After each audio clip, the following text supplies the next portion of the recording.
You think fate is blocking you. It isn't. You are chained by the part of you that kneels first. The world doesn't reject weak desire alone. It punishes the mind that begs for permission. Marcus Aurelius understood this before modern psychology gave weakness cleaner language and prettier excuses. He ruled an empire, yet his hardest war was never political. It was internal. Against panic, against self-pity, against the small voice that folds under pressure. Master that voice, and chaos loses its teeth. Rejection loses its throne. Desire loses its humiliation. This is not peace. This is psychological sovereignty, cold under pressure and precise in execution. The first trap is victimhood. Wanting often hides the belief that something outside will complete you. The moment you believe that, power starts leaking before anyone across the table says a word.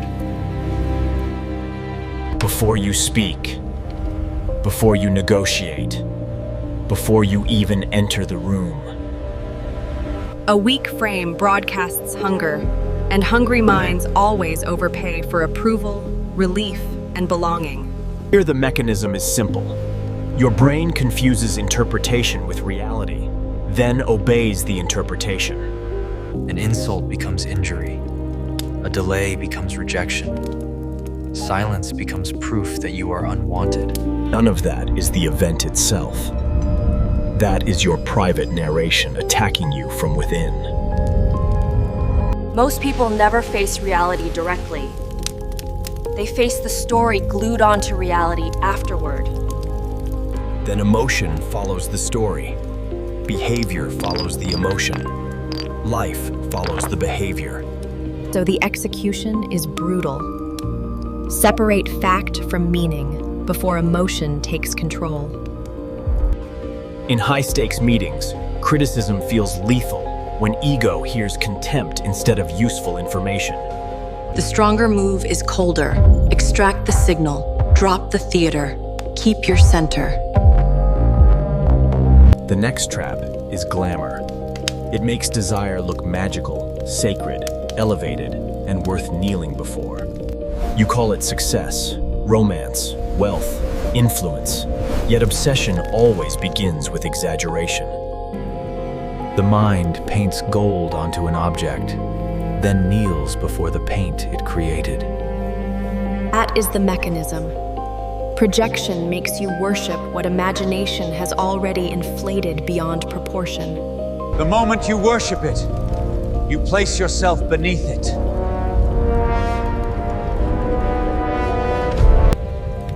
You cannot possess what you secretly revere. You can only serve it. Marcus broke this spell by dragging desire back into biology, matter, appetite, and decay. Fine food became dead flesh. Expensive wine became fermented juice. Status became cloth and theater.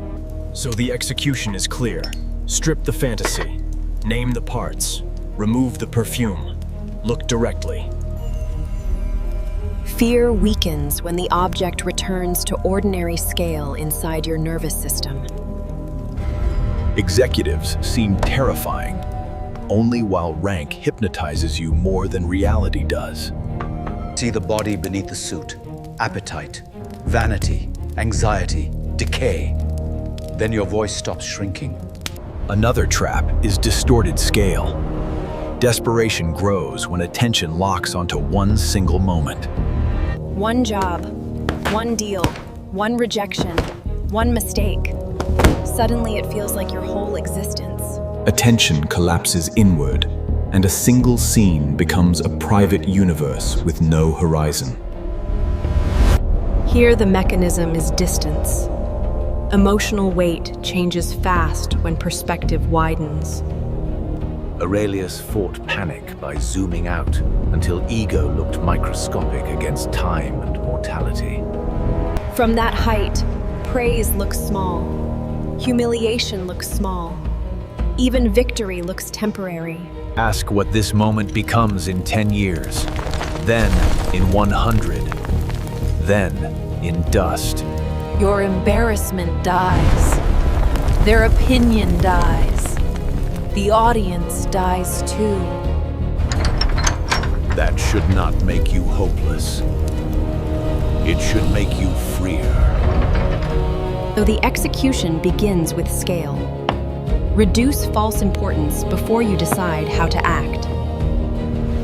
In tense negotiations, the calmer body asks better questions because it no longer worships embarrassment. A lighter ego makes cleaner moves, less performance, less self-protection, more control. Another trap is invasion. Attention is the currency every system wants to steal from you. Notifications, news, outrage, comparison. Each one knocks at the gate asking for residence. Most people leave the gate open, then wonder why their inner world feels occupied. Understand the mechanism. Repeated stimuli hijack state until reaction replaces authorship. If everything enters, nothing is governed. The mind becomes public property with private furniture. Aurelius called for an inner citadel, a protected center, and the world cannot casually legislate. A quiet command room, a hidden chamber, a place where your will still hears itself. So the execution is ruthless. Audit inputs, reduce noise, deny entry to useless agitation. Not every opinion deserves your blood pressure.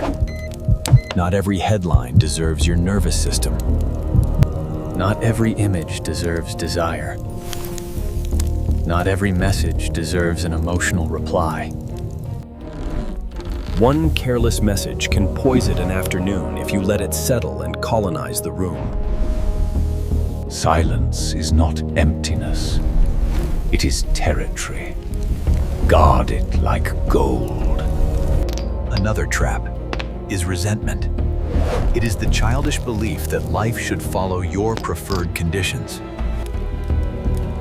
Most people tolerate reality only when reality behaves like a loyal servant.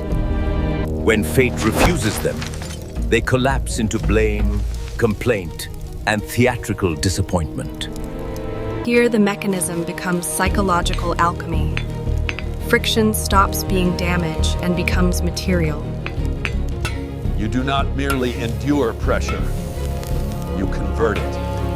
You weaponize it. Loss stops being a verdict.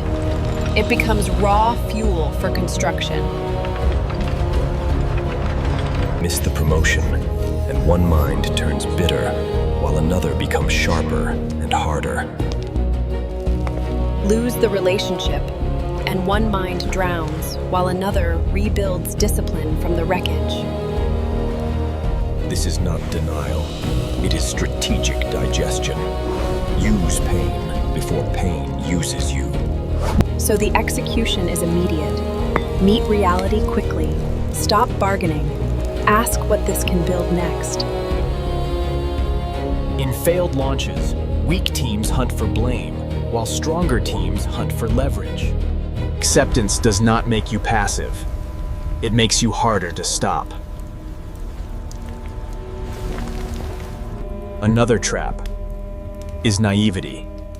It is the belief that people should be fair and emotionally clean. That belief sounds noble until it gets you blindsided in a real room. Aurelius expected arrogance, envy, deceit, selfishness, and pettiness because he understood the species. Look at the mechanism. Shock weakens when your model finally matches reality. Expect lions to behave like deer, and innocence becomes a meal. This does not require hatred. It requires clarity without romance. Vanity wants attention. Fear wants control. Insecurity wants camouflage. Study that. So the execution changes. Work through incentives, not fantasies about who people should become. Stop appealing to imaginary virtue when real motives are standing directly in front of you. In leadership meetings, arrogant people rarely move because truth is noble and well presented. They move when truth looks useful to status, ego, survival, or image. Clear perception is often more useful than moral outrage. You do not need to worship human nature. You need to read it accurately. Another trap is delay. Procrastination is often faith in unlimited tomorrows. You postpone the call, the apology, the launch, the confrontation. Not because it is impossible, because you think time will keep forgiving you. Aurelius attacked that illusion with one blade: death.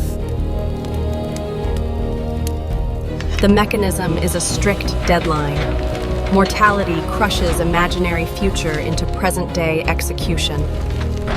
Suddenly trivia loses glamour. Hesitation loses excuses. Purpose gains weight. Ask whether this task deserves a portion of your remaining life, then act accordingly. If tonight were your last night, some arguments would feel embarrassingly cheap. Some ambitions would stop waiting for confidence and finally demand movement. Perfectionism often hides fear behind polished language, tasteful standards, and respectable delay. So the execution becomes ruthless. Cut ornament. Keep essentials. Move while the clock still allows movement. Memento mori is not morbidity. It is pressure, clarity, and a blade against softness. The final trap is fragility. What you never imagined feels supernatural when it finally arrives. Many people do not break from pain itself. They break from being unprepared. Aurelius trained against shock by rehearsing loss before loss entered the room. Here the mechanism is exposure. Fear weakens when the nightmare becomes familiar enough to examine. Visualize it deeply. The empty bank account, the public mistake, the rejection, the lonely rebuild. Feel the scene. Walk through it. Then keep breathing.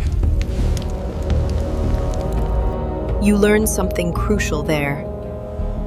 Catastrophe is brutal, but not mystical. Once the worst case becomes thinkable, courage stops depending on guaranteed success.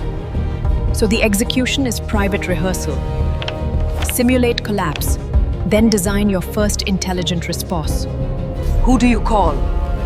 What do you cut? Where do you sleep? What do you build first? Build that force in private, then walk into ordinary life and prove your philosophy under pressure.